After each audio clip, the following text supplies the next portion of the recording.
Hello and welcome to this week's edition of Starting Line. I'm your host, Sarah Allen. Since the legislative session began, more than 570 bills have been introduced in the Minnesota House of Representatives. In general, three things happen to bills. They are never debated, they are debated, usually amended, and passed into law. They are debated, but for various reasons, not made into law. So what happens to these bills if they don't make it to the governor's desk during a biennium? Well, sometimes they go nowhere. Other times they'll reappear during the next legislative session.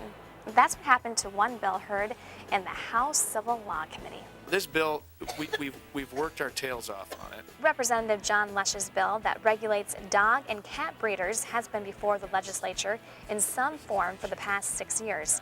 This bill has been debated heavily over the years.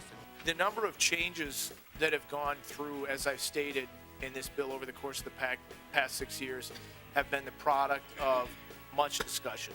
This week's Starting Line looks at another bill that makes a reappearance, this time from last session.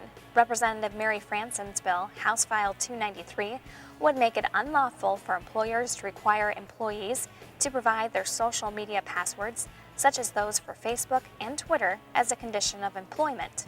This issue was even included as a question on the annual survey the House of Representatives conducts at the Minnesota State Fair.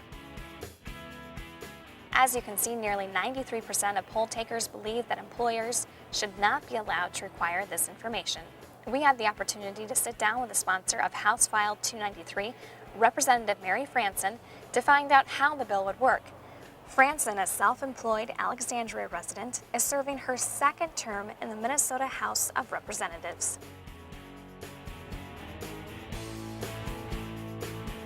Thank you, Representative Franson, for sitting down and talking to us about your bill, House File 293. And can you explain what this bill would do? Well, basically, an employer would not be able to ask their employee for the password or somebody that they're going to hire for their password as a condition of employment. Currently, there's no laws on the book that prohibit employers from doing such a thing. And I have heard stories of this, in fact, happening. Sometimes it won't even be, give me your password. It will be, sit down in front of the computer and type in your password and let me look at your page, which this bill does not address, but it just addresses you can't give out the password. Can you tell us how your bill originated? Was it your idea or was it brought to you by a constituent? I was following the other states that were passing this. I think Maine was the first state to put this into law. And I thought, wow, what a great idea, because we have youth that have no filter on them. And they do not seem to think that what they put out on Twitter or they put out on Facebook or another social media outlet, that it's not going to affect their job search down the road. And children, high school, even college kids, they are not looking at their future job employers.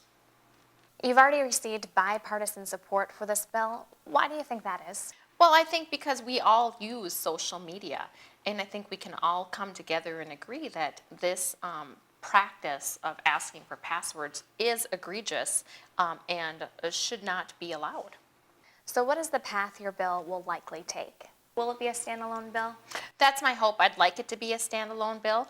I think it would be pretty cool to be able to tell your kids down the road or my kids down the road that, I was there and I made it happen. I think that, we really have to protect the future of our children, and it's very hard now. It's not easy to find a job like it used to be 5-10 years ago, and there's so many more guidelines to go through, and one of them being, what's going on in social media and what kind of person you are. And I truly don't believe that your social media presence is indicative of the type of person that you are. Thank you, Representative Franson, for sitting down and talking to us about your bill. You're welcome.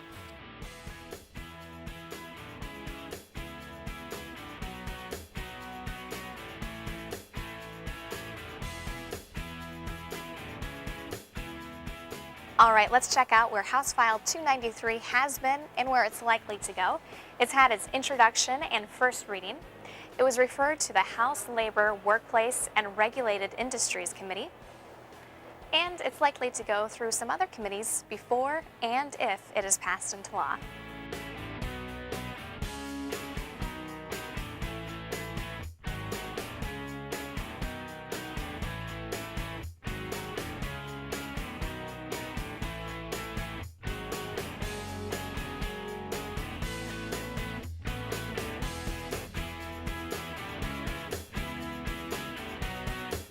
You can learn more about these bills and others through our online news service, Session Daily. This nonpartisan news source employs a staff of professional writers, editors, and photographers that provide you with in-depth coverage of the Minnesota House of Representatives. You can also watch live coverage of committee and floor action on House TV. Coming up next week, Starting Line will feature a different bill and look to see if there's been any movement on Representative Franson's bill. You can always tweet me if there's a specific bill you'd like us to cover here on Starting Line. And remember, thousands of bills get introduced every legislative session in Minnesota. All of them first have to cross the starting line.